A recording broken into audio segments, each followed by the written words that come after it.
Ótimo, Que bom. muito bom. Pessoal, né, algumas pessoas que estão aqui na sala não me conhecem, eu sou a professora Gislaine e sou coordenadora aí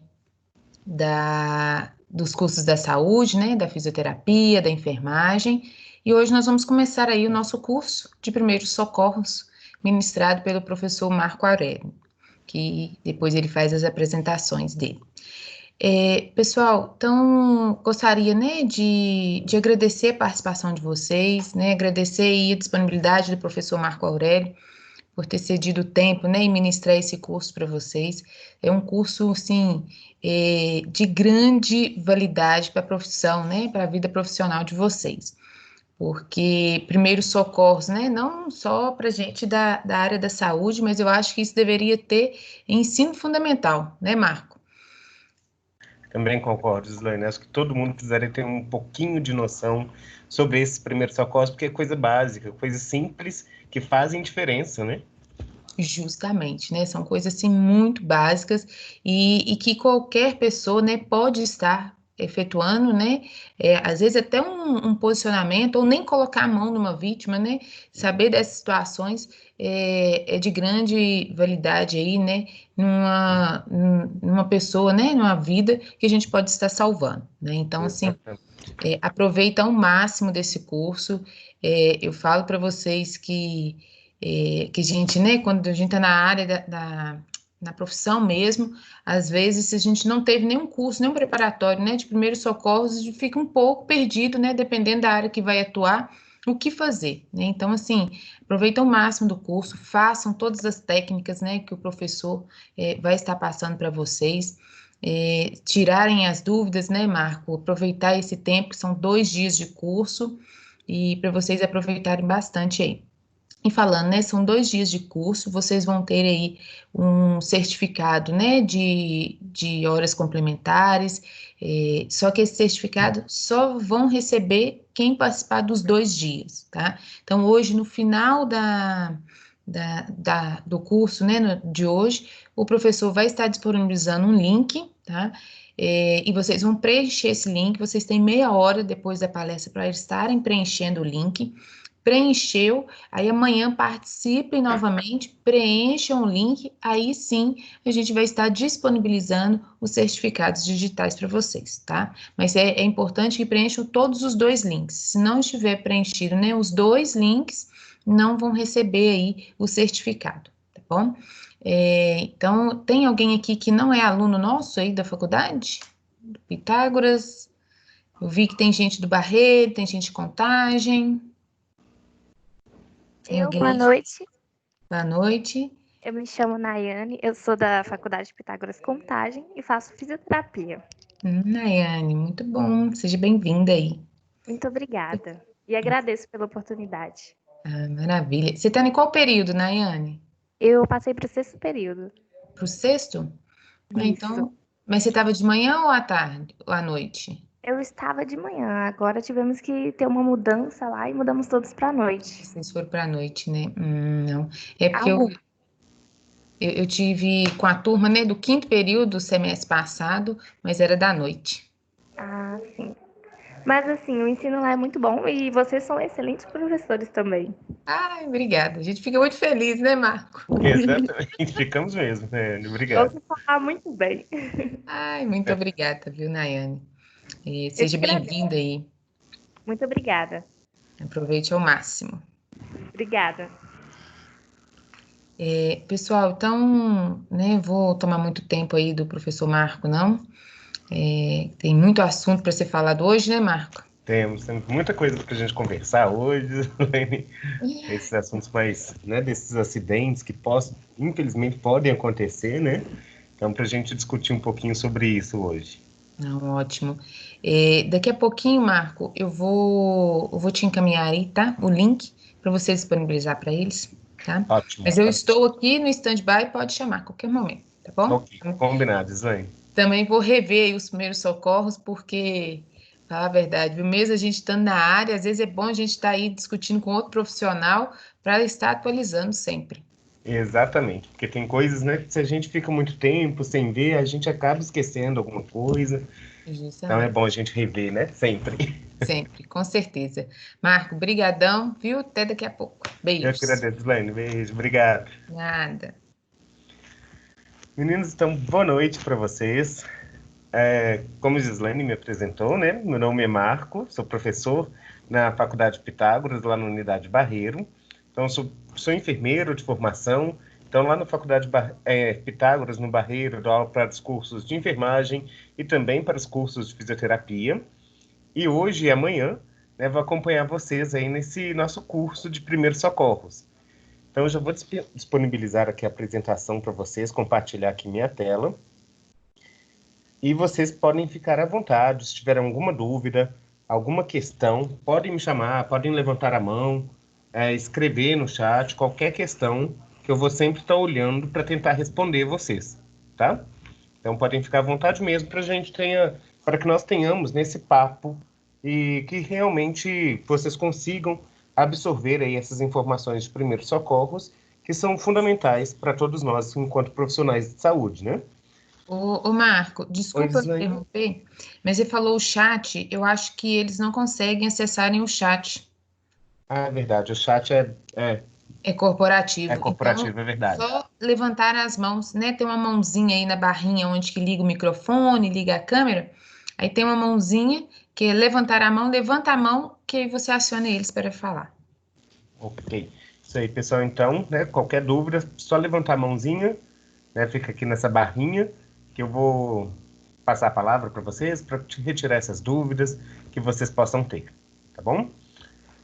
Então vamos lá, né? Começando a discutir um pouquinho sobre esses primeiros socorros, passar primeiro para vocês a nossa programação desses 2 dias, hoje e amanhã.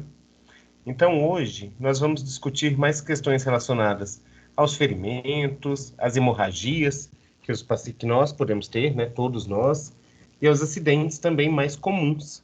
Esses acidentes mais comuns, muito relacionados às fraturas, queimaduras, e também a outros tipos de lesões, como os próprios envenenamentos e picadas de insetos ou de outros animais peçonhentos. Então, isso vamos discutir hoje, no dia 28. E amanhã, na quarta-feira, nós vamos discutir sobre a OVAC, né, que é a obstrução de vias aéreas por corpo estranho, e também sobre a parada cardiorrespiratória e a ressuscitação cardiopulmonar.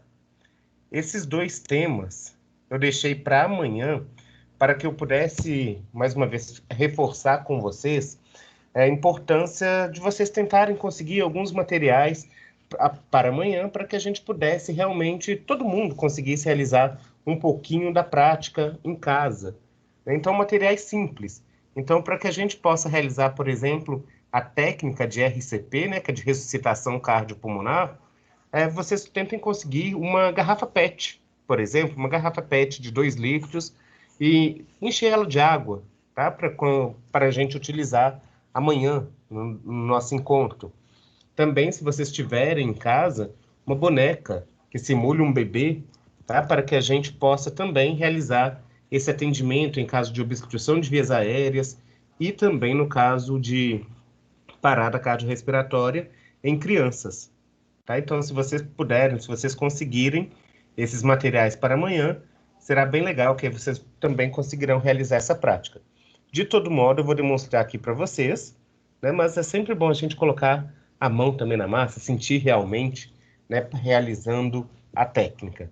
Então, amanhã nós vamos realizar essas duas técnicas aqui, né, relacionado à obstrução de vias aéreas por corpos estranhos, tanto em adultos quanto em crianças, e a prática aí do atendimento em casos de parada cardiorrespiratória, tá?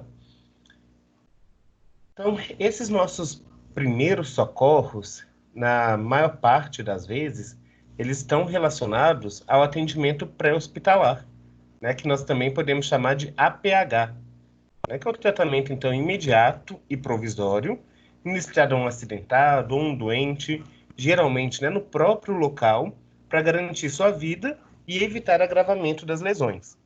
Então, esse atendimento pré-hospitalar, ele realmente deve ser realizado o quanto antes. E algumas medidas que a gente possa realizar no momento do acidente, no momento que aconteceu algum incidente, torna ali o atendimento e torna-se a possibilidade do paciente ter menos sequelas, do paciente ter menos problemas futuros, se nós realizarmos, de fato, um atendimento adequado. Tá? Nesse atendimento ainda pré-hospitalar, nós devemos sempre lembrar da possibilidade, né, de chamar o serviço de urgência. Né? Aqui para a nossa região nós temos o SAMU, né, que é o Serviço de Atendimento Médico de Urgência, que em alguns casos vai ser necessário o acionamento dessa equipe, né? Porque só nós, sem os materiais necessários, não vamos conseguir mesmo dar um suporte completo ao paciente. Infelizmente, muitas vezes, a pessoa precisa ser levada, de fato, até um hospital. Tá? Então, nós vamos discutir, inclusive, aí, sobre essas questões do acionamento do SAMU e desses serviços de ambulância. Tá? Vamos começar pelos nossos ferimentos, de maneira geral. De ferimentos, nós temos 2 tipos de ferimentos básicos. Nós temos os ferimentos que podem ser considerados leves ou superficiais, e os ferimentos extensos ou mais profundos. Esses ferimentos, eles podem ser gerados com qualquer tipo de material. Né? Então, nós sabemos que esses ferimentos, eles realmente podem ser gerados com material pérfuro-cortante, né? Ou seja, em casa, com uma faca, por exemplo, tesouras, pregos, tudo isso pode gerar esses ferimentos na pessoa. Né? Então, independente do que for, de qual material que causou aquele ferimento em si, nós devemos nos atentar para algumas questões específicas para evitar que aquilo cause um dano maior para o nosso paciente, para a pessoa que nós estamos cuidando naquele momento. Então, pensando nesses ferimentos, uma das ações simples, independentes, são ferimentos superficiais ou ferimentos profundos, é a questão da higienização. Então, se você viu que uma pessoa se feriu, né, se ela se cortou, se ela foi perfurada por um prego, a primeira coisa que nós devemos fazer é lavar com água corrente aquele local.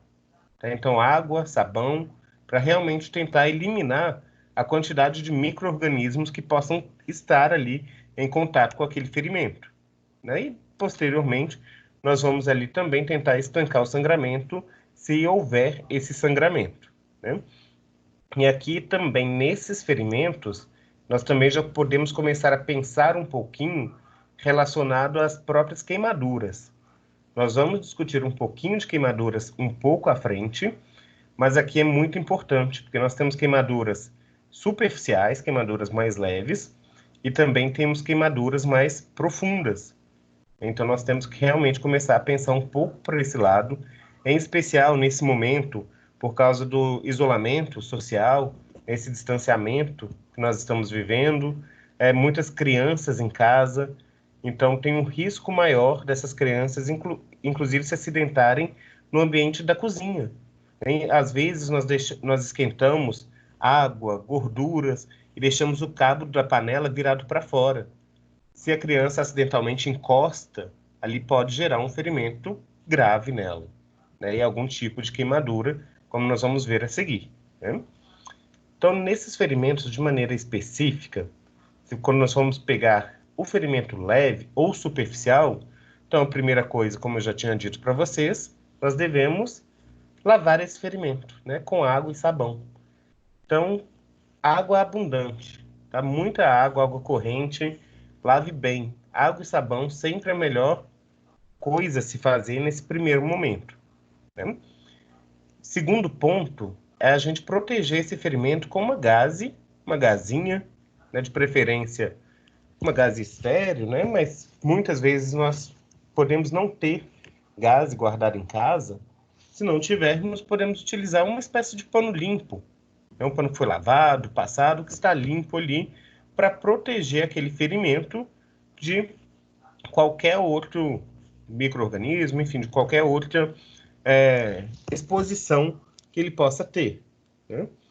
Aqui ainda nós devemos ter o cuidado para não tentar, né, retirar farpas, vidros ou partículas de metal do ferimento, porque dependendo da profundidade, dependendo do quanto for, é nesse momento que nós vamos tentar retirar, que pode complicar a situação, tá? Em especial nos ferimentos mais profundos, tá? Nesses superficiais, às vezes você consegue perceber que é uma farpinha só, uma coisa bem leve, que está na camada mais superficial da pele. Nesse caso, ok, você pode retirar essa farpa. Mas se você perceber que está um pouco mais profunda, não tente retirar, tá? A farpa, o vidro, o prego ou qualquer outro material que possa ser. Porque às vezes é esse material que está inibindo ali uma hemorragia. Tá? Então, se for uma situação um pouco mais séria, um pouco mais grave, precisa de fato levar o paciente para uma unidade de saúde, para um hospital, um pronto atendimento, e somente lá que esse material poderá ser removido, tá? Para evitar mesmo hemorragias e perdas, né? Consequentemente, evitar perdas sanguíneas, tá? E a outra questão que é muito importante é evitar, né, colocar pastas, pomadas, óleos, alguns tipos de pós, né, pós secantes. Então a gente evita colocar tudo isso nessas lesões superficiais, porque todas essas coisas, elas tendem a grudar, elas tendem a aderir naquela região. Se elas aderem naquela região, nós vamos ter o trabalho posterior de remover aquela substância. Então, vai causar um pouco mais de dor para o paciente, vai causar também um pouco mais de... Pode, inclusive, né, gerar um pouco mais de lesão ali naquele próprio ferimento. É muito comum, né, na sociedade de maneira geral, que algumas pessoas, após terem esses ferimentos superficiais, como são os casos das queimaduras, algumas pessoas colocarem pastas de dente, né, creme dental na queimadura. E isso não é o recomendado, tá? Porque esse creme dental, ele vai ressecar e depois a gente vai ter que remover aquele creme dental. E nessa parte de remover, possivelmente vai causar um pouco mais de lesão ali na pele da pessoa. Tá? Então a gente evita colocar, tá? Pastas, pomadas ou qualquer outra substância. Então, inicialmente, nós só vamos lavar e deixar o local limpo, tá? Já em casos, né, de ferimentos mais extensos ou profundos, nós também vamos realizar, né, a higienização e cobrir o ferimento com pano limpo, também pensando na questão de evitar, né, a exposição a outros agentes, né? Aqui, a gente ainda tem esse outro ponto que fala, né, não lavar para não aumentar o risco de hemorragia. Eu acabei de falar com vocês para lavar, né? E aí, o que a gente faz? Lava ou não lava, na verdade? Aqui, nesse ferimento profundo, se vocês perceberem que já está saindo, que já está tendo sangramento, né, intenso, você não vai lavar, tá? Porque senão realmente pode aumentar a hemorragia. Mas se for um ferimento que ele está extenso, mas que não tem sangramento, aí sim você lava, tá? Então, da mesma forma que fez nos ferimentos superficiais, água e sabão, tá? Se for um ferimento que já está sangrando, aí a gente não lava por causa desse risco de aumentar a hemorragia, tá?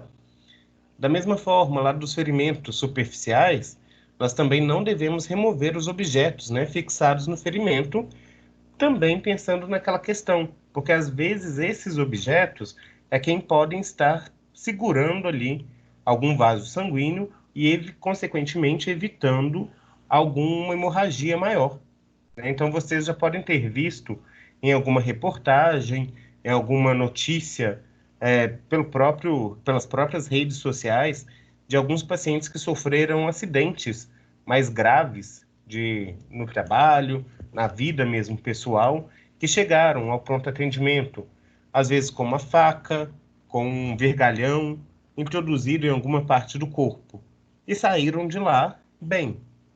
Provavelmente conseguiram sair de lá bem porque ninguém tentou remover aquele objeto. Porque se tivesse tentado remover, às vezes seria nesse momento que algum vaso sanguíneo seria lesionado e, consequentemente, geraria essas hemorragias, que muitas vezes podem ser de difícil contenção, tá? Então, a gente não remove de forma alguma esses objetos, tá? Por outro lado, nós podemos usar técnicas, né, para cessar a hemorragia. Nós vamos discutir essas técnicas daqui a pouquinho, mas já adiantando um pouco para vocês, pensando em cessar a hemorragia, a gente sempre tenta fazer uma compressão do local, tá? O local onde está sangrando mais, nós temos que ir lá e fazer uma compressão daquele local, tá? Para realmente pensar ali na questão da coagulação sanguínea, pensar de modo, agir, né, de modo que o sangue vai coagular e vai estancar aquele sangramento. Por isso nós fazemos uma compressão, podemos utilizar também uma compressa fria, né, como uma bolsa de água fria, gelo propriamente dito. Isso tudo tende a contribuir para a cessação dessa hemorragia, tá? E por fim, providenciar o transporte. Nesses casos desses ferimentos mais extensos, mais profundos, muitas das vezes vai realmente necessitar de solicitar a presença ali da equipe do SAMU, por exemplo, para transportar com segurança esse paciente até uma unidade de pronto atendimento, onde de fato ele vai conseguir receber os cuidados adequados e talvez, dependendo da situação, ser encaminhado para o centro cirúrgico, tá? E quando nós já pensamos nas hemorragias, a hemorragia ela é classificada basicamente como a perda sanguínea, né? O nosso sistema circulatório, de maneira geral, ele funciona como um circuito fechado. Então, o sangue ele vai passando, né, pelas nossas veias e artérias de modo fechado. Quando tem um rompimento de algum desses vasos sanguíneos, aí sim nós podemos ter essas hemorragias, que podem ser classificadas de duas formas: hemorragia interna e hemorragia externa. Então, são duas formas diferentes de classificação. Se for hemorragia externa, é aquela hemorragia que você consegue visualizar. Você está vendo sangue. Então, você consegue realmente ver ali a origem do sangramento. Então, de certo modo, fica mais fácil para que você consiga realizar o controle dessa hemorragia. Então, é uma coisa mais direta, mais prática ali para você conseguir interromper esse sangramento.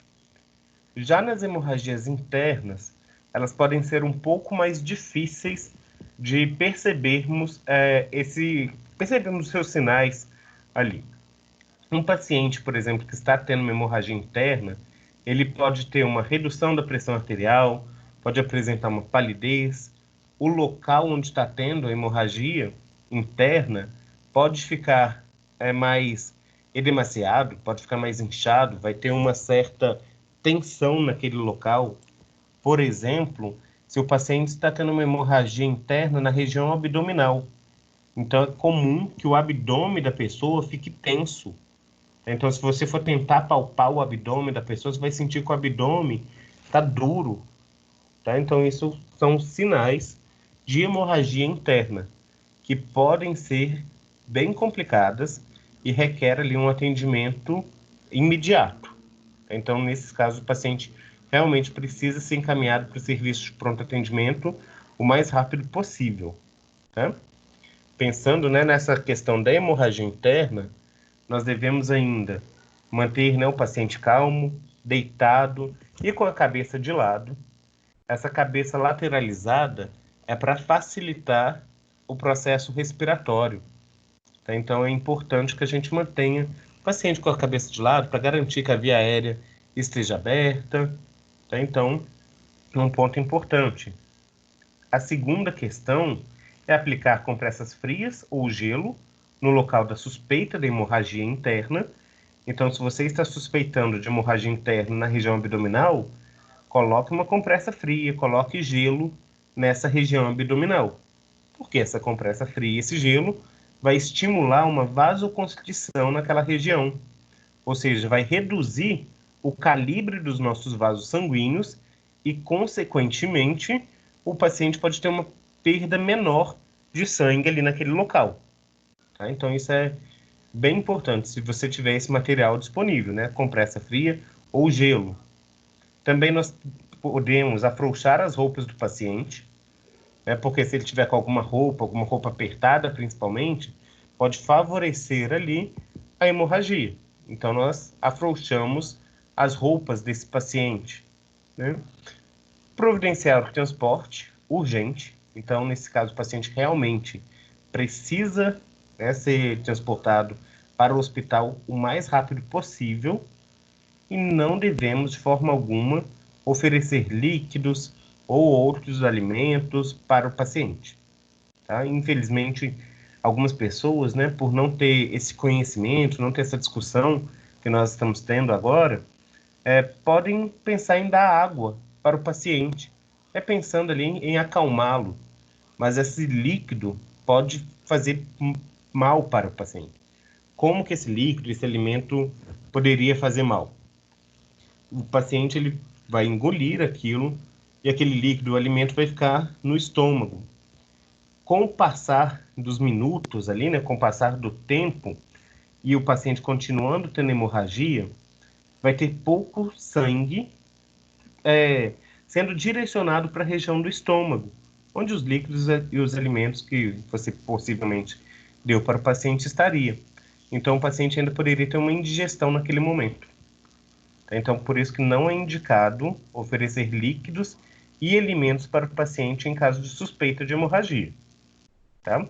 Então, evite isso. De todo modo, o próprio paciente, alimentos, provavelmente ele não vai querer mesmo, mas líquido, às vezes, ele aceite, tá? Então, a gente evita fornecer esses líquidos para o paciente. E aqui ainda, nos casos... Opa, passou demais. Volta. Internas. Isso, agora, pensando nas outros tipos de hemorragias, né, nas hemorragias externas, nós temos um tipo de hemorragia que é muito comum, que é a hemorragia nasal. Hemorragia nasal, vocês vão observar bastante, talvez alguns de vocês já tiveram hemorragia nasal, já viram algumas pessoas tendo esse tipo de hemorragia, e aqui nós temos que ter alguns cuidados importantes em relação a essa hemorragia. Nós pensamos que é uma coisa simples, realmente, é uma coisa muito simples, fácil de ser controlada na maioria das vezes, mas muitas pessoas fazem esse controle de maneira inadequada. Vocês, inclusive, já devem ter visto alguma pessoa que estava com hemorragia nasal virando a cabeça para cima, né, para parar esse sangramento do nariz. Isso não é o indicado, tá? Porque quando a gente está com essa hemorragia nasal, se a gente vira o nariz, né, vira a cabeça para cima, esse sangue que estava saindo, ele pode acabar descendo, ao invés de descer, né, pelo esôfago e parar no seu estômago, ele pode descer pela traqueia e parar no pulmão. E não é o local adequado, né? Então, nesses casos de hemorragia nasal, o que nós temos que fazer é sentar a vítima e apertar a narina que está sangrando naquele momento, né? Fazendo com que a vítima respire pela boca. Então, é simples, é somente apertar a narina, segurar ali, ficar segurando durante um tempo. Quanto tempo que eu devo ficar segurando? O tempo varia, tá, de pessoa a pessoa, mas em média de 5 a 10 minutos para garantir mesmo a cessação aí dessa hemorragia nasal, tá? Se a pessoa, né, não quiser, não puder ficar segurando, né, durante os 10 minutos, você pode colocar um chumaço, né, de algodão, um pedaço de algodão na narina da pessoa, que ele vai ficar ali segurando mesmo, evitando ali essa hemorragia, tá? Outras formas, né, que nós podemos utilizar para controlar também essa hemorragia nasal é colocar uma toalha úmida, né, uma toalha úmida, fria, ou gelo sobre o rosto do paciente, em especial sobre a região nasal, tende a ajudar muito, tá? Pensando também na questão de realizar uma vasoconstrição e reduzir o fluxo sanguíneo para aquele local. E de todo modo, após a gente conseguir controlar essa hemorragia nasal, nós não devemos assoar o nariz pelo menos 1 hora após cessar esse sangramento. Tá? Porque senão, se você assou o nariz, você pode estar aumentando a pressão na região nasal e, consequentemente, fazendo com que o mesmo vaso sanguíneo tenha um rompimento e volte a sangrar, né? Ou que algum outro vaso sanguíneo rompa e tenha uma nova hemorragia ali na região nasal. Essas hemorragias nasais são muito comuns nesse tempo em que nós estamos vivendo, né? Os dias muito quentes, dias muito secos, tá? Então, os vasos sanguíneos da região nasal, muito fininhos, né? Eles podem acabar ficando ressecados e gerando ali uma hemorragia, tá? Essa perda de sangue pelo nariz. Outros tipos, né, de hemorragias externas que nós podemos ter em qualquer parte do corpo, além dessa, né, da região nasal, o que nós temos que fazer para controlar de fato é uma pressão direta sobre aquela região, sobre a fonte ali, né, da hemorragia, realizar também uma elevação dos membros, tá? Essa elevação dos membros para dificultar a chegada de sangue naquele local. Então, isso é muito importante. Então, se você está tendo uma hemorragia próxima às suas mãos, né? Você teve um corte no braço, está sangrando próximo à sua mão. Então, mantenha a mão elevada, pressionando, tá? Pressionando bem. E aqui esse outro ponto, né, relacionado aqui aos pontos de pressão arterial. Esses pontos de pressão arterial é porque quanto mais próximo, né, o nível do coração tiver o local da hemorragia, maior vai ser a probabilidade da hemorragia aumentar.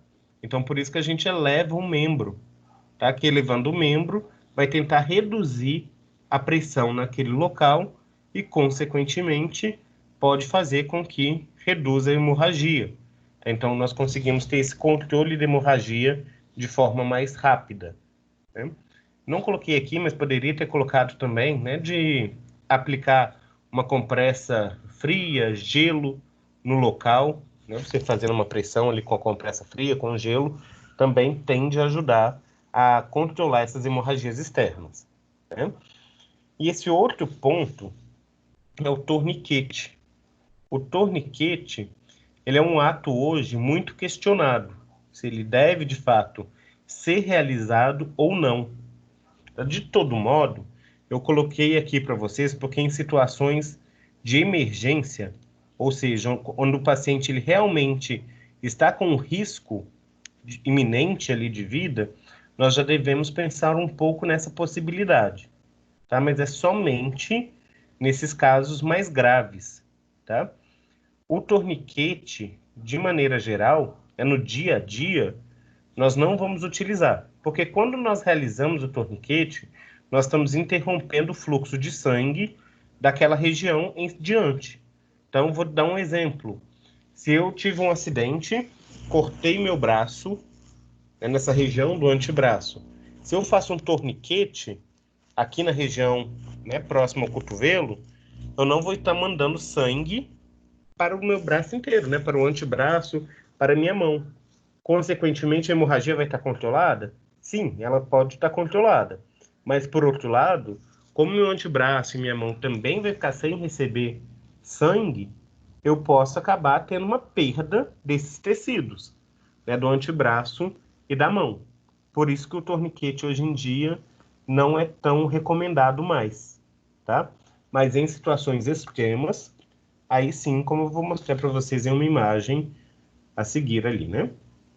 Então, esse torniquete é para ser utilizado, né, essencialmente no caso de amputação de membro. Então, um braço ou perna. Então, se acontecer algum acidente mais grave, né, que vocês possam presenciar, talvez alguns de vocês tenham interesse de trabalhar com o atendimento mesmo, de primeiros socorros. Então, se vocês verificarem, né, um acidente mais grave, onde teve amputação de algum membro, braço, perna, aí sim, nesse momento, o torniquete é aconselhável, tá? E como que esse torniquete, nós devemos realizar esse torniquete, então? Então, nós vamos ter que utilizar panos resistentes e largos, acima do ferimento. Nunca devemos, né, utilizar arame, cordas, barbantes ou outros materiais muito finos, porque porque desse modo nós podemos de fato machucar mais o paciente ao invés de fazer com que ele fique melhor, né?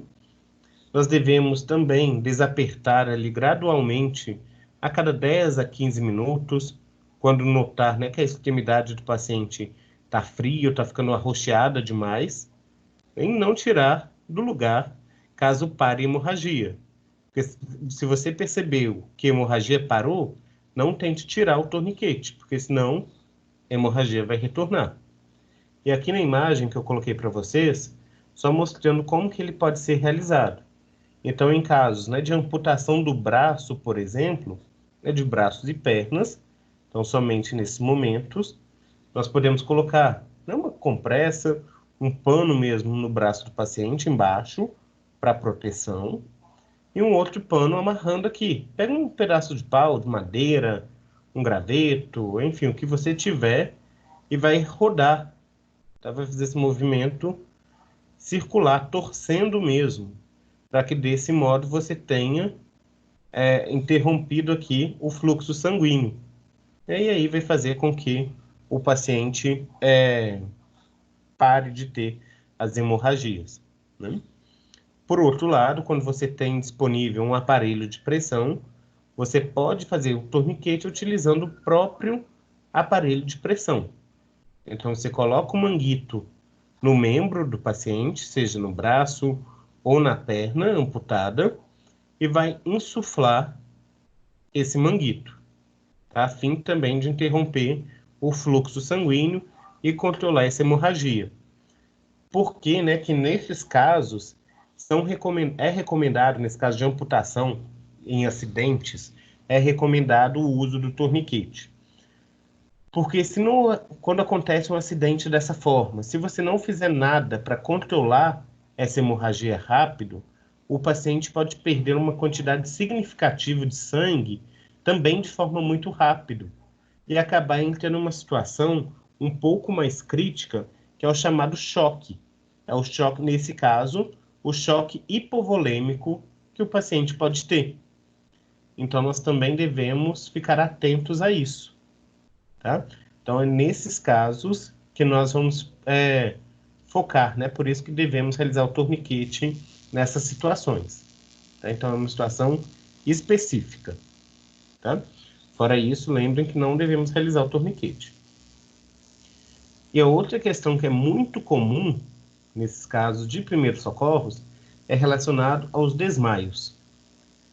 Desmaios, de maneira geral, talvez também alguns de vocês já tenham visto uma pessoa desmaiando, né? As causas mais comuns para o desmaio estão relacionadas a uma pressão baixa, né, ou uma baixa de glicose. Tá? São as duas questões principais para que o paciente tenha um desmaio. É uma pressão realmente que baixou muito e o nosso sistema, né, neurológico, principalmente, ele vai fazer com que a pessoa desmaie porque não está chegando sangue suficiente no nosso cérebro. Então a pessoa vai desmaiar.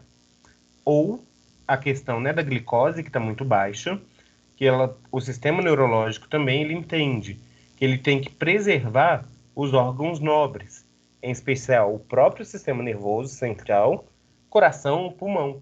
Então ele faz com que a pessoa desmaie para que ela tenha energia preservada para ser gasta, né, consumida por esses órgãos nobres. Tá? Então a maior parte dos desmaios são causados nessas situações. De todo modo, se vocês viram a pessoa desmaiando, é algo simples que vocês podem fazer para contornar a situação, tá? Como está descrito aqui, nós devemos, né, deitar a vítima com a cabeça e ombros mais baixos que o restante do corpo. Isso já vai ajudar demais, vai fazer com que a pessoa retorne do desmaio. Eu vou mostrar uma imagem a seguir ali para vocês. A outra forma, se ela estivesse sentada, você tenta abaixar a cabeça dela. Então, você posiciona a cabeça entre as pernas e pressionar a cabeça para baixo. Tá? Isso também facilita ali o retorno da pessoa. E, de todo modo, colocar a vítima, né, em um ambiente arejado e afrouxar também a roupa da vítima. Em alguns casos, quando pacientes, né, quando as pessoas, de maneira geral, têm os desmaios, se for em um ambiente muito aglomerado, né, se for um ambiente que tem muita gente, acaba tendo um certo acúmulo de pessoas em torno do paciente. Então, reduz, inclusive, a quantidade de ar ali naquele local. Então, se possível, afaste um pouco as pessoas, né, para deixar o ambiente mais arejado para a vítima desse desmaio, tá? E aqui, então, passando para a imagem, só para vocês verem, um posicionamento simples que nós podemos fazer para que o paciente retorne. E quando vocês fizerem isso, vocês vão perceber que o paciente ele vai voltar quase que de imediato, tá? Na maior parte das vezes. Então, o que que a gente faz? Deita o paciente, né? Então, observa se está tudo tranquilo, deita esse paciente e eleva os membros dele. Eleve as pernas do paciente, tá? Aqui na imagem, né, tá mostrando um banquinho. Você pode, inclusive, né, colocar as pernas do paciente em um banco, em uma cadeira, enfim, ou se não tiver nada por perto, você pode, de fato, só ficar segurando as pernas do paciente um pouco para o alto.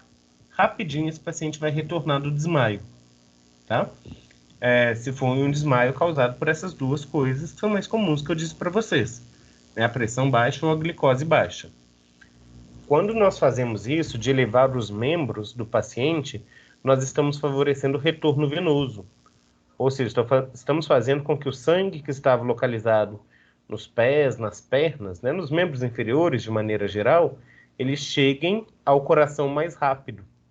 E aí acaba sendo distribuído novamente de forma mais rápida. Tá? Então, quando a gente faz isso, o paciente ele tende a retornar em poucos minutos, em poucos instantes, segundos. Então, uma situação bem tranquila. E quando o paciente retorna, aí sim, você vai ter que tentar resolver o problema que esse paciente possa ter naquele momento, né? Ter causado o desmaio daquele paciente. Então, se estava em um local muito quente, muito abafado, pode ter causado ali uma baixa da pressão do paciente. Então, tira o paciente daquele local, né, que esteja abafado. Pergunte à pessoa se ela se alimentou naquele dia, né, se ela comeu, quando foi a última vez que ela comeu, porque às vezes a glicose vai estar baixa por causa disso. É muito comum hoje em dia, por causa desses momentos, nessa vida agitada que a gente leva, que algumas pessoas saiam de casa pela manhã sem se alimentar. E aí, às vezes, sai de casa sem se alimentar, vai realizar uma atividade física sem se alimentar e, consequentemente, vai ter um gasto energético. Então, ela pode acabar perdendo glicose e acabar tendo um desmaio, né? Então, nós devemos fazer essas perguntas para a pessoa. E se vocês tiverem, claro, disponível um aparelho de pressão, vocês podem aferir, né, a pressão do paciente e checar como que está, né, os níveis pressóricos. Então, essas maneiras que nós temos de controlar mais rapidamente o paciente em caso de desmaio. E uma outra situação que é muito comum e que se aproxima também desses desmaios são os casos das convulsões, das crises convulsivas propriamente ditas, né? Então, vocês vão perceber que nesses momentos em que os pacientes apresentam crises convulsivas, muitas pessoas se assustam, né? Então, pessoas que não estão acostumadas, que nunca viram uma crise convulsiva, elas se assustam. E a população, né, de maneira geral, que também não tem esses momentos de discussão desses casos, como nós estamos tendo agora, às vezes podem orientar a realização de alguma ação não tão positiva como ela está desejando, né? Nesses casos de crise convulsiva, o que que acontece? A pessoa, né, a vítima, ela tende a se debater, tá? Então, o corpo, ela debate muito o corpo e ela pode também cerrar os dentes, tá? E involuntariamente. E, infelizmente, em alguns locais vocês vão ouvir isso, de pessoas falando, segura a língua da pessoa, porque senão a língua vai enrolar. Então, nesses casos, nós temos que ter alguns cuidados, né? A língua da pessoa, ela não é um tapete que vai sair enrolando, tá? O que acontece, que pode vir a acontecer, né, no caso dessas crises convulsivas, é uma queda da base da língua. Então, a língua realmente pode descer um pouco e acabar obstruindo as vias aéreas. Então, por isso, nós temos um posicionamento adequado para colocar o paciente e garantir ali que as vias aéreas estejam desobstruídas. Tá? Não precisa de ficar puxando, segurando a língua do paciente. Porque se vocês fizerem isso, enfiar o dedo na boca do paciente, involuntariamente ele vai te morder. Tá? Ele pode morder e é uma mordida muito forte e que realmente pode acabar arrancando um pedaço do seu dedo. Tá? Porque ele não tem o controle nesse momento. Então, não coloquem, não é recomendado de forma alguma colocar o dedo ou qualquer outro objeto na boca do paciente no momento da crise convulsiva, tá? E aqui também nós temos que ter em mente alguns pontos. O primeiro aqui é que de não segurar a vítima, a pessoa ela vai se debater? Vai. Deixa ela se debater. Proteja ela, né? Retire ali objetos que possam estar perto, né, da vítima, mas não fica segurando, porque se você segurar, você acaba machucando ela, né? Você acaba machucando a vítima mais. Então, evite segurar a vítima. Não dê tapas, né? Não tenta fazer qualquer outra coisa, né? Não jogue água sobre a vítima, que também é uma das coisas que a gente vê que a parte da população leiga fala que é para fazer. Então, isso nós não devemos fazer de forma alguma, né? E alguns outros pontos que aí sim nós devemos fazer é afastar, né, os objetos ao redor, afastar os curiosos, porque muitas vezes, em momentos de crise convulsivas, em especial em locais fora do ambiente hospitalar, vai ter uma certa aglomeração de pessoas mesmo, né, de curiosos. Então, se possível, afaste essas pessoas, né, para dar um espaço para que o próprio paciente possa respirar, né, para que tenha ar, para que tenha um ambiente arejado. Então, evite ali essa aglomeração das pessoas curiosas, né? Devemos, sim, proteger a cabeça da pessoa, se possível, afrouxar as roupas, se não, espera, calma, deixa a pessoa se debater, né? Protege a cabeça, deixa ela se debater, e quando terminar a crise, aí sim você afrouxa as roupas, tá? E, né, em terminada a convulsão, solicitar o transporte para a pessoa. Essas convulsões, elas tendem a durar, essas crises convulsivas, elas tendem a durar pouco tempo. É questão de segundos. Tá? Então, é rápido que vai passar. A gente só precisa realmente manter a calma. Tá? É muito mais importante a gente tentar se controlar nessa questão de manter a calma do que outras coisas, né? Vou mostrar aqui para vocês agora um videozinho que vai mostrar exatamente de um atendimento que a gente pode realizar em caso de crise convulsiva. Um atendimento, por exemplo, no ambiente domiciliar. Então, passando aqui o vídeo para vocês verem.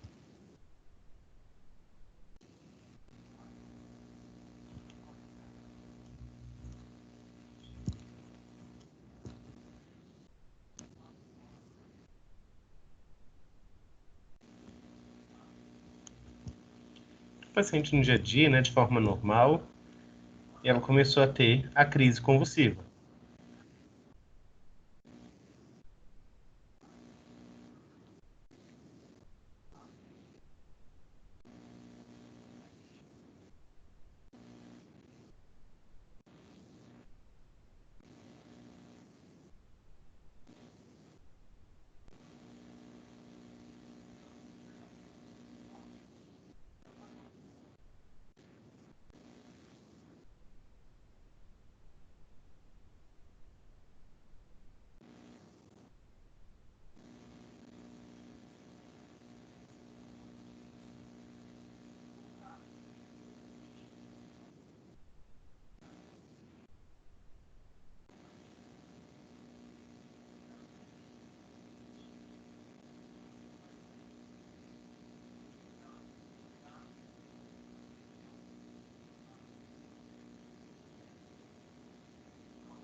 Então, como foi mostrado aí no vídeo, né? Lembrando aí, né? Durante a crise, então, não mover a vítima, mover só os objetos, né? Proteger a cabeça. E depois da crise, monitorar a respiração, colocar a pessoa, né, em posição lateral de segurança, que nessa posição lateral a gente vai conseguir, de fato, garantir que as vias aéreas do paciente estejam abertas, e também ligar, né, para o serviço de atendimento médico de urgência. Lembrando que ligar para o serviço médico de urgência, no caso o SAMU, e informar realmente aquelas questões. Se a crise durou mais do que 5 minutos, normalmente, né, na maior parte dos casos, vai durar menos do que isso. Se foi a primeira crise convulsiva que a pessoa teve na vida, e se foi uma criança, tá? Se a vítima é uma criança. Então, essas são as principais questões que nós devemos informar no momento da ligação para o serviço de emergência, tá? Dependendo da situação, o paciente ele vai recordar, vai voltar, né, à consciência em pouco tempo, em poucos minutos, e em alguns casos ele demora um pouco mais para voltar à consciência. Depende de como foi essa crise, tá? Então, nós devemos realmente só ficar atentos ali e proteger bem esse paciente, em especial proteger a cabeça. Como vocês puderam ver ali no vídeo, o paciente ele tende a se debater, tá? Pode se debater, inclusive, como a paciente, né, do vídeo, ou de forma um pouco mais intensa, tá? Então, cada pessoa vai agir de uma forma diferente, tá? Além das convulsões, né, outra coisa que é bem comum de nós termos também são as queimaduras. E aqui em queimaduras são questões bem importantes para nós discutirmos, né? Então, em relação às queimaduras, o que nós temos de maneira geral? Né, queimaduras, como um conceito básico, são as lesões, né, decorrentes da ação do calor, do frio, produtos químicos produtos químicos, corrente elétrica, radiações e substâncias biológicas, animais e plantas, enfim, tudo isso pode gerar queimaduras. Pensando nessas questões de substâncias biológicas, lembrem, por exemplo, das pessoas que às vezes vão em algumas praias que estão tendo uma aglomeração de água viva naquele local. Então, essas águas vivas podem causar queimaduras também na pele das pessoas, né? E alguns tipos de plantas também podem causar essas lesões, né? A gente lembra que a maior parte das queimaduras são causadas pelo calor, né? Então, a gente tem que ficar atento a isso, né? E esse calor, ele pode ser de forma seca ou úmida. Esse calor seco, por exemplo, o ferro de passar. Então, nós devemos ficar atentos, né, nesse momento também, lembrar, quando estivermos utilizando o ferro de passar em casa, cuidado com as crianças, né, porque às vezes a gente deixa o ferro ligado em pé, né, e a criança às vezes corre e o ferro pode cair sobre ela.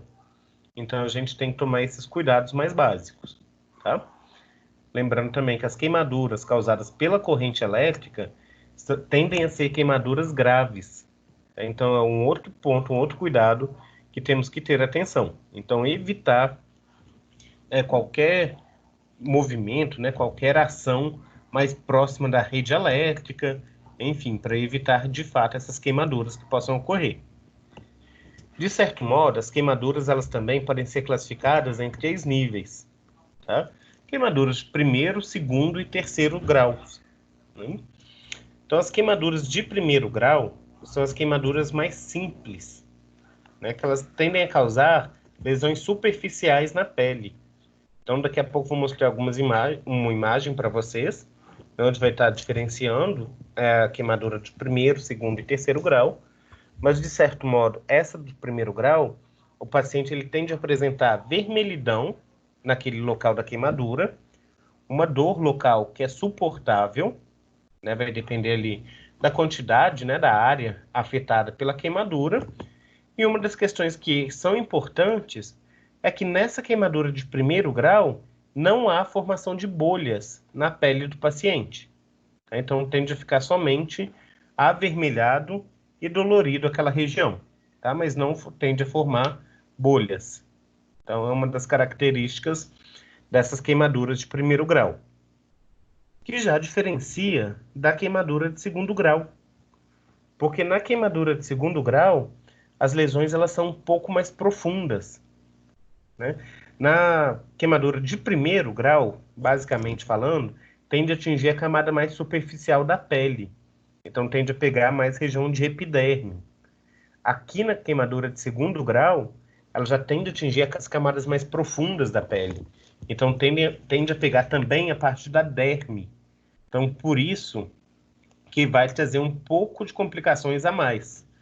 Entre essas complicações, estão incluídas as formações de bolhas, que podem ter, e aí essas formações de bolhas vão vir de tamanhos variados, de formas, né, variadas, dependendo da área que foi afetada por essa queimadura. Também pode ter o desprendimento de camadas da pele, né, contribuindo aí para a formação das bolhas.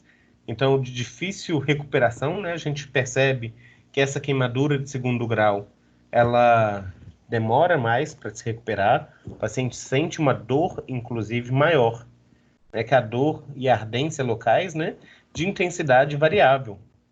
A intensidade variável é porque muitas das vezes o paciente ele não tende a ter somente a queimadura de segundo grau. Ele tende a ter áreas de queimadura, sim, de segundo grau, mas outras áreas também com queimaduras de primeiro grau. Então, ele vai ter essa dor de intensidades variáveis. Lembrando que os locais onde tem realmente queimadura de segundo grau, a dor é mais intensa, tá? A dor é maior. E como recomendação que nós temos é para não estourar as bolhas que são formadas nessas queimaduras. Tá? Então, lembrem disso, não estourar essas bolhas, que isso é pior. E já nas queimaduras de terceiro grau, essas são lesões um pouco piores. Pouco não, né? São muito piores. Aqui, então, no terceiro grau, é uma lesão, né, de todas as camadas da pele. Então, vai atingir epiderme, derme e tecido subcutâneo. E pode ter também um comprometimento de tecidos mais profundos, né, até o osso. Ou seja, pode comprometer músculo e, enfim, chegar, de fato, né, ao osso. Essas queimaduras, então, de terceiro grau, são queimaduras bem profundas mesmo, difíceis, né? Cicatrizações. Em alguns casos, podem ser necessários a realização de enxertos, mas, de todo modo, as queimaduras de terceiro grau, o paciente não tende a sentir dor. Tá? É uma característica importante dessas queimaduras aqui do terceiro grau. Queimaduras de terceiro grau não doem, tá? O paciente não sente dor. Por que que ele não sente dor? Porque a queimadura foi tão profunda que acabou destruindo, né, acabou queimando os nossos receptores nervosos, as nossas fibras nervosas ali que são responsáveis pela captação do estímulo doloroso. Então, aquelas terminações nervosas que estão mais presentes na região de derme e epiderme foram destruídas pela queimadura. Então, por isso que o paciente não sente dor. Entretanto, quando esse paciente ele vai se recuperando dessa queimadura, aí sim ele começa a sentir muita dor, tá? Porque essa terminação nervosa, ela vai crescendo, né? Então ela vai começando ali a sentir as dores daquelas regiões, né, que foram afetadas. Então nesse momento sim o paciente costuma sentir bastante dor, tá? Então aqui só para mostrar para vocês, né, os principais cuidados que nós temos em relação às queimaduras de maneira geral, primeiro, segundo ou terceiro graus, né? Então os principais cuidados são prevenir o estado de choque que o paciente possa ter, né, por causa da queimadura, né, em especial por causa da perda de líquidos, ou seja, o paciente que tem queimaduras, né, que sofreu, foi vítima de algum tipo de queimaduras, em especial os que foram vítimas de queimaduras intensas, eles podem acabar perdendo uma quantidade significativa de líquidos do corpo. Então, nós devemos, de fato, ali, evitar essa possibilidade do paciente evoluir para um choque hipovolêmico, tá? Isso é mais comum em pacientes que têm uma porcentagem do corpo alta queimada, tá?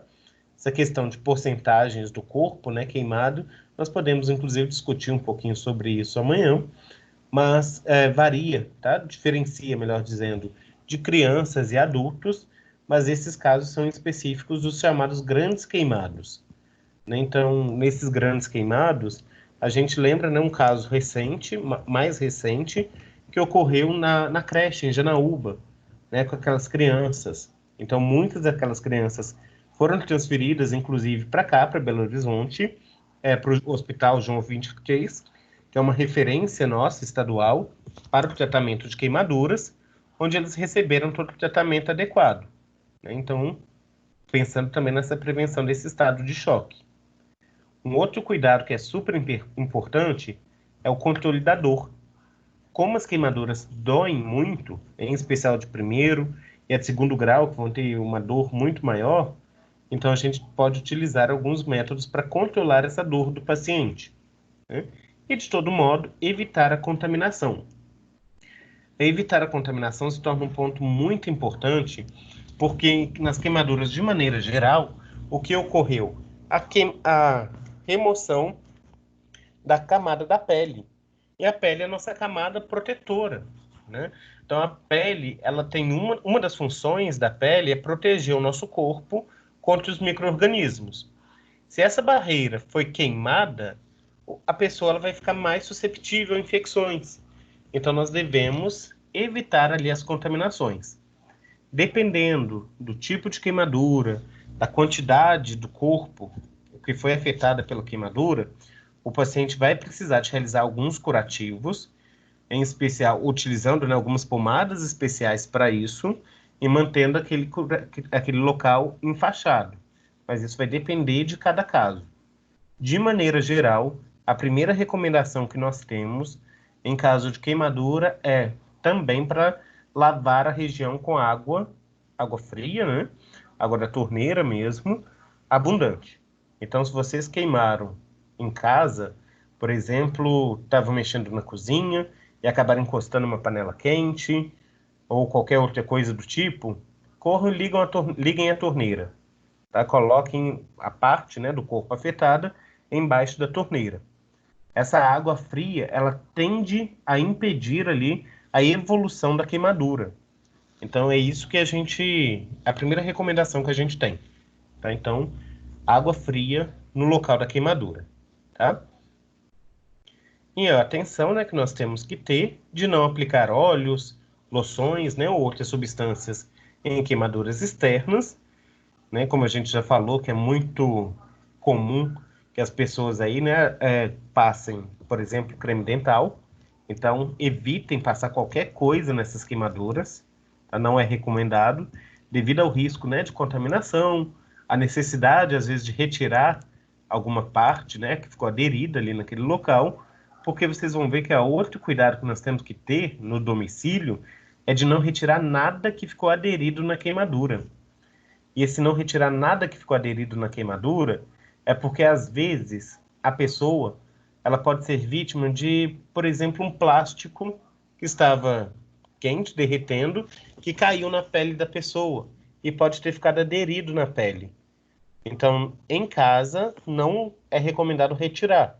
Então, vai para o ambiente, né, hospitalar, para o pronto atendimento, onde eles vão remover o que ficou aderido na pele da pessoa, causando a menor quantidade de lesão possível, tá?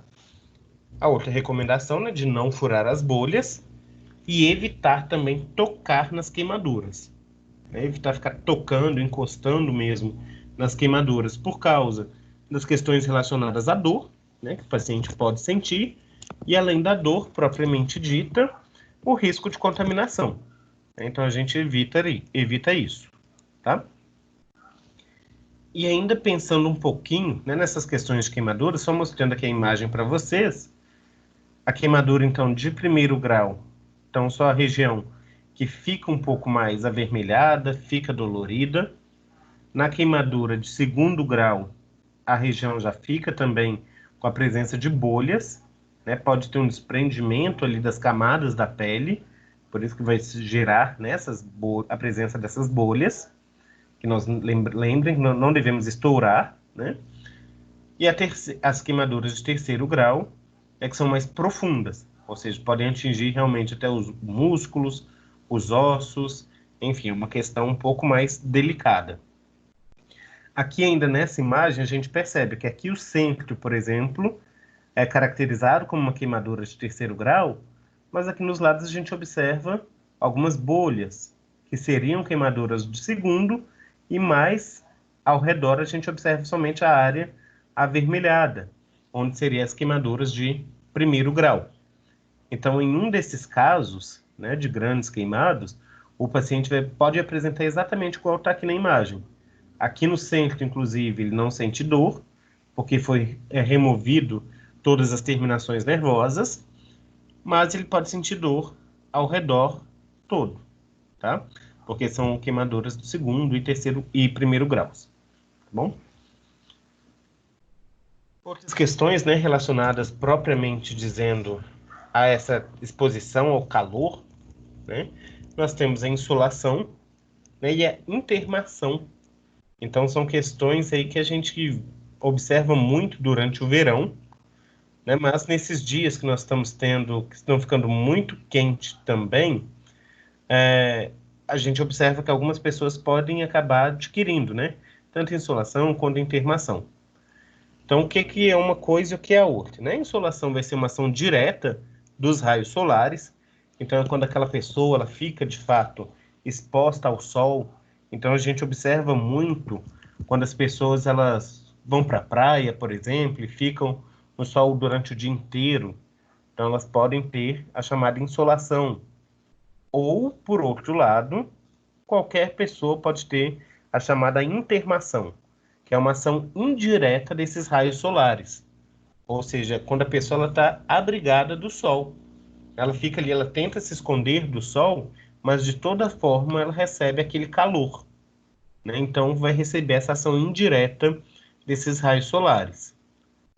E aí, nesses momentos, né, que a pessoa pode ter uma coisa ou outra, ela pode apresentar, por exemplo, como sinal e sintoma, ela pode apresentar um cansaço, ela pode ter náuseas, enjoo, febre, inclusive, né? A temperatura dela pode se elevar, e nós devemos retirar, né, a pessoa ali, a vítima do local, né, colocar ela num local mais fresco, se possível, oferecer, né, líquidos frios, se a pessoa estiver consciente, transportar ao serviço de saúde, se a pessoa realmente estiver necessitando, se ela realmente não estiver bem, e resfriar o corpo da vítima, tá? Ou seja, um banho mais frio, tá? Líquidos, né, mais frios, para que ela de fato recupere ali, se reidrate. Porque nesses casos de insolação e intermação, um dos grandes riscos estão relacionados à desidratação. Tá? Então, realmente devemos avaliar o paciente, como que ele está certinho, porque se ele tiver com alguma questão, né, algum risco a mais para desidratação, nós devemos realmente levá-lo para a unidade de saúde, onde ele vai receber, inclusive, soro endovenoso, tá? Então, basicamente isso. E o próximo questão estão relacionada às fraturas. Então, as fraturas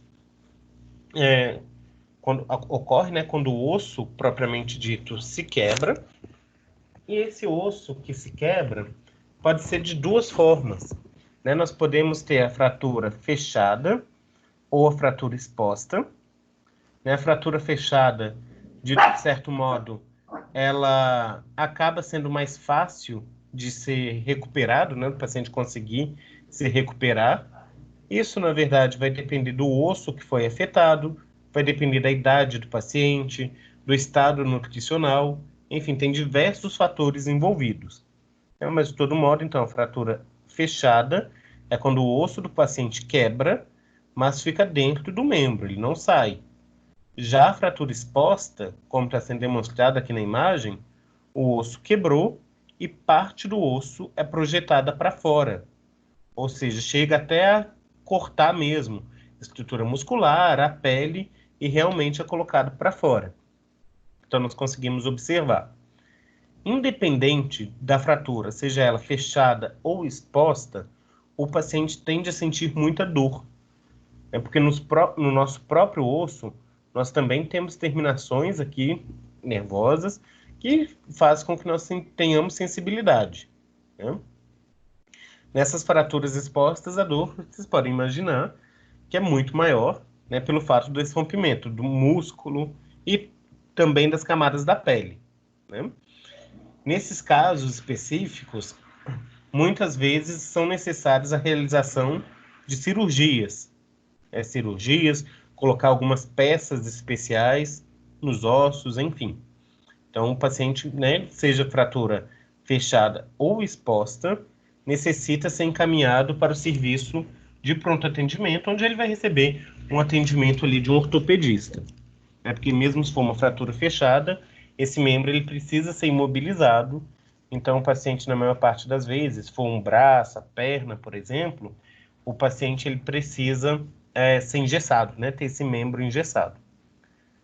Ainda em relação às fraturas, de todo modo, nós devemos ter alguns cuidados de forma geral, né? Quando acontece essa situação com a vítima, nós devemos, né, colocá-la a vítima em posição confortável, né, manter a pessoa ali uma posição mais tranquila, tendo o membro que foi afetado de forma imobilizada, porque quanto menos mexer, melhor é. A menos dor a pessoa vai sentir e, além da dor, menor risco de ocorrer qualquer outro tipo de lesão nas estruturas ao redor dessa fratura, né?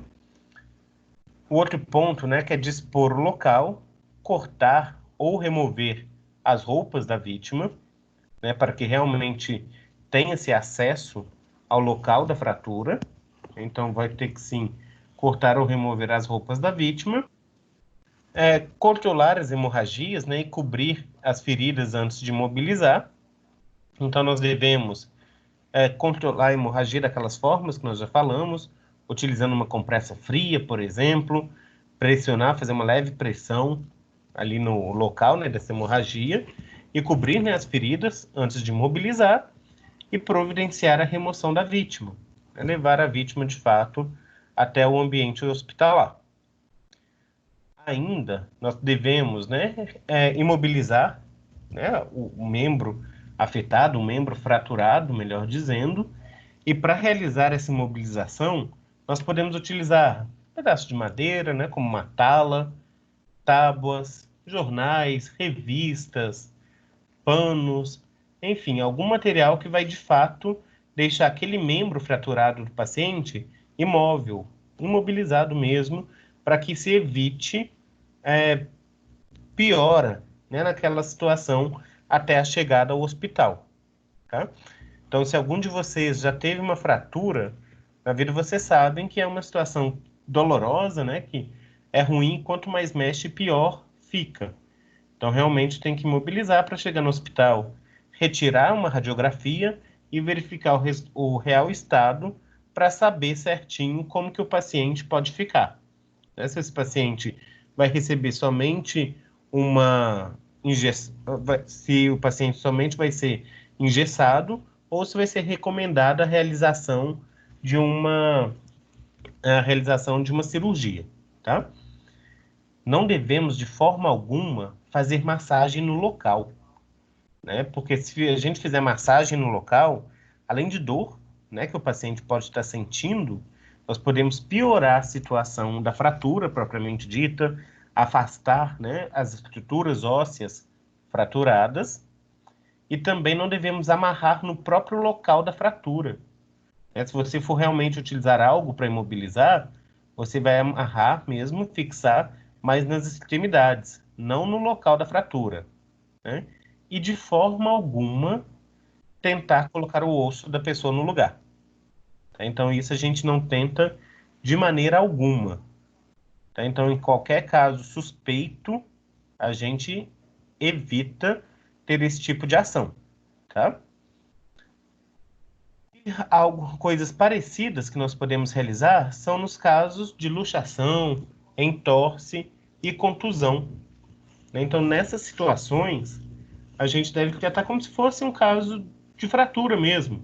Então, devemos, né, imobilizar a área traumatizada, colocar, né, uma compressa fria no local, e essa compressa fria, ela tende a ajudar, inclusive, na redução de edemas, tá? Na redução dos inchaços. Então, é muito importante isso para nós. A gente pode colocar essas compressas frias no local, também, né, não fazer massagem e providenciar o transporte ali para o paciente.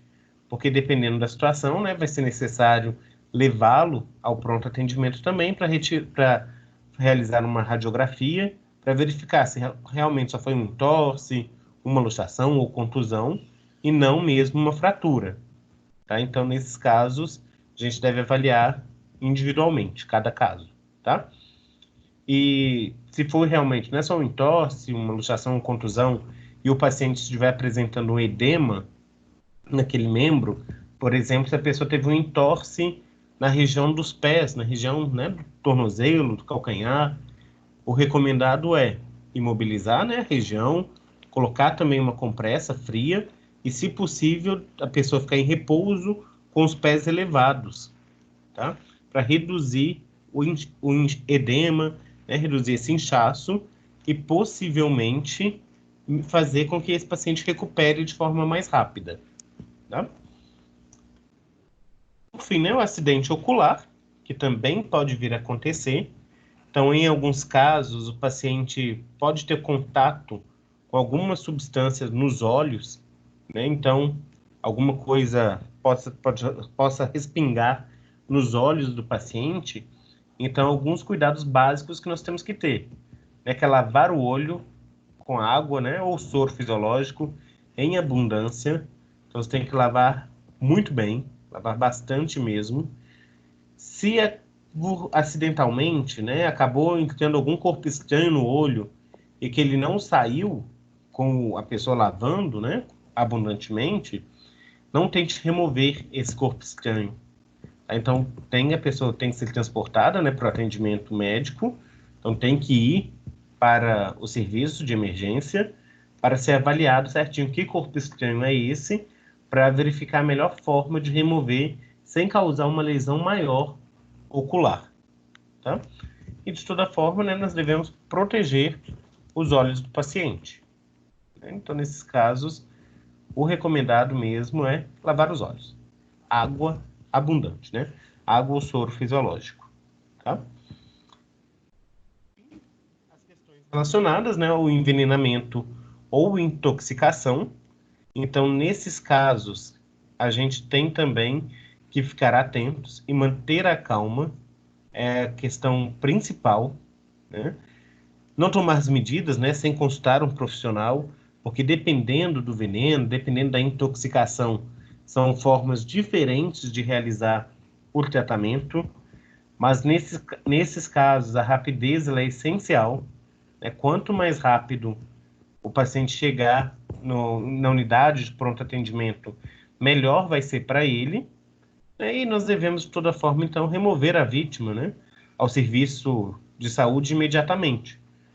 Porque nesses casos de envenenamento, de intoxicação, na maior parte das vezes, vai ser realizada uma lavagem gástrica, né, para tentar remover, de fato, os produtos, né, desse envenenamento, dessa intoxicação. Isso deve ser, de fato, realizado no próprio serviço de saúde. Então, quanto antes o paciente conseguir chegar no pronto atendimento, melhor. Da mesma forma que deve ocorrer nos casos de picadas, né, de animais peçonhentos. Então, animais peçonhentos, cobras, escorpiões. Então, nesses casos, a gente tem algumas questões que são importantes, né? Esses animais, se possível, vocês devem orientar, né, as pessoas que foram vítimas a ir imediatamente também para o serviço de saúde, porque lá elas vão tomar o soro contra o veneno, né, daquele animal, e, se possível, descrever as características daquele animal. Se foi uma cobra, como que era aquela cobra em relação ao tamanho, formato do rabo mesmo da cobra, da parte da cabeça da cobra, porque tudo isso tende a trazer questões relacionadas ao tipo de veneno da cobra, né? Se era uma cobra venenosa, se não era, enfim. Mesma coisa com aranhas, com escorpiões. Então, né, é recomendado, inclusive, se a pessoa conseguir levar o animal, né? A pessoa entra, a aranha, o escorpião, é importante. Se não conseguir uma foto, alguma coisa, para que no serviço de saúde seja identificado de fato qual animal foi esse que acabou atingindo, né, o paciente, e que o paciente possa, enfim, tomar o soro adequado para ele, tá? Então, basicamente isso. Então, né, hoje, nosso assunto, falamos sobre vários temas, vários tópicos, né, relacionados aos primeiros socorros. Então, né, obrigado aí por vocês, né, que estarem aqui. Eu vou deixar aqui o PowerPoint aberto com o link, né, do Forms, da lista de presença de vocês, para, como a Gislaine disse no início, essa lista de presença é para geração dos certificados que vocês vão receber. Lembrando que, né, os certificados eles vão ser gerados para as pessoas que estiverem presentes hoje e amanhã, e essa lista de presença ela vai fechar daqui meia hora, né, meia hora depois que a gente finalizar aqui, na verdade, tá? Então, vou deixar aqui para que vocês possam copiar certinho esse link, tá? E acessarem, preencher certinho essa lista, tá bom? De toda forma, como que estão aí? Alguma dúvida, gente? Alguma questão que vocês queiram discutir?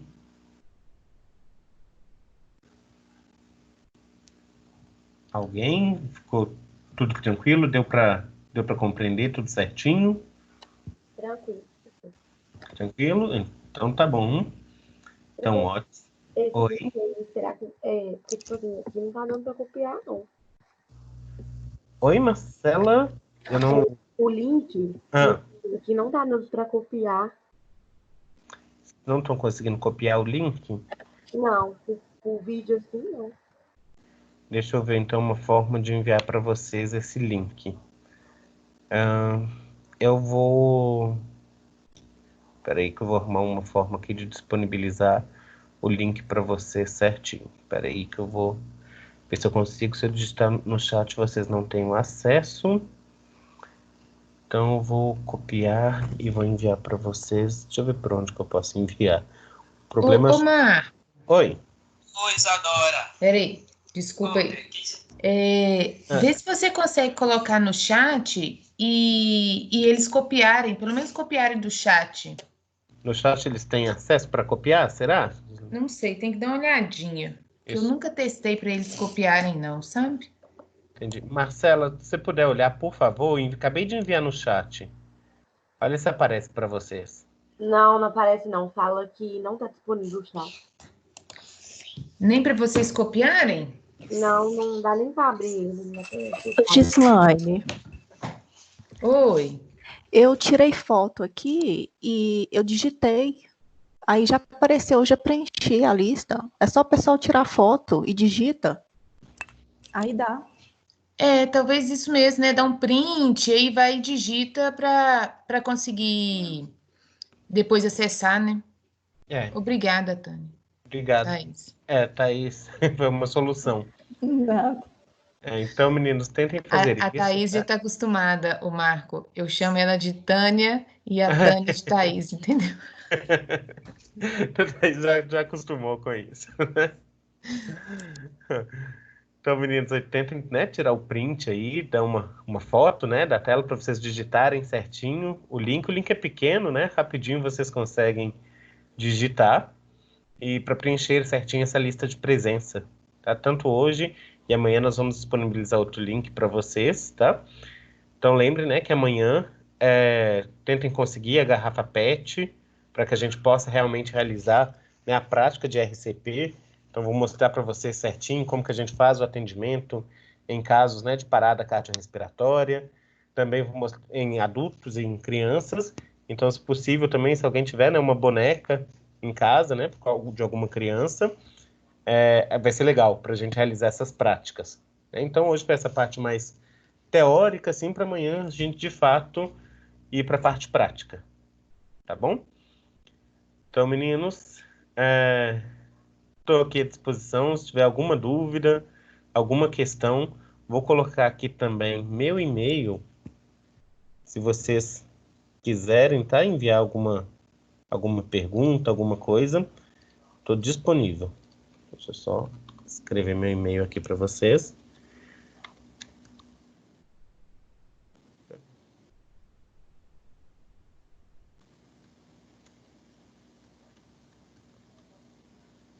Só corrigindo aqui meu e-mail.